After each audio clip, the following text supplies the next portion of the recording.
Okay, now we are going to do the third type of apple, and I have my final poster open over here because we're going to add that other one, the third one, to our poster. And I've got my working document here so you can see the silhouette one and my just normal trace one.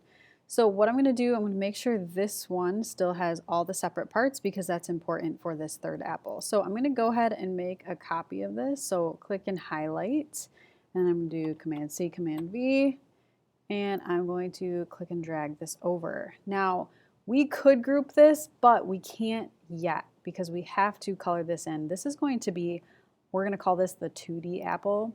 And actually, from earlier, we are actually going to need this little PNG apple that we initially traced. So if you don't have it, it's on Google Classroom. You can go ahead and save it to your desktop or wherever, and then open it on here. So we don't need it super huge, and we are actually going to delete it. Move this over. We just need it for the colors. So what I am going to do first is we're going to select one of the shapes. So go ahead and select like the main area shape.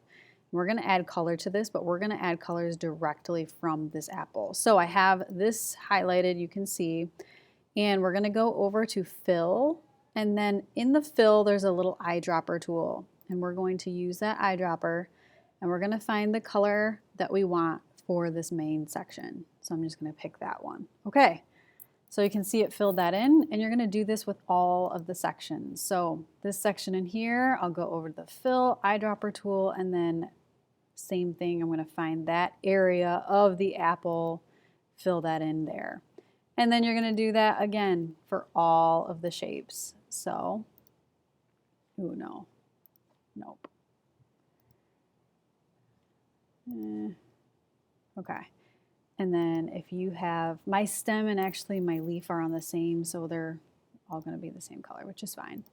Okay, so I have my 2D very blocky apple, and I'm going to click and highlight this and copy it over. So Command C, Command V, and actually, you know what, before I do that, I'm going to group these together. So I'm going to go ahead and group this apple, and then Command C, and then I'm going to bring it over to my final poster and lay that out. I could make these smaller so I could have 3 across, but it's totally up to you. At the end, we'll probably rearrange it again. Again, I will make this about the same size as these other ones, and then I'm going to label it. I'm going to do 2D apple. And that is it. To turn this into Google Classroom, all I want you to do, you can screenshot this and crop it down. You could screenshot this, but just show me that you created your little 2D apple, and then you can turn that into Google Classroom.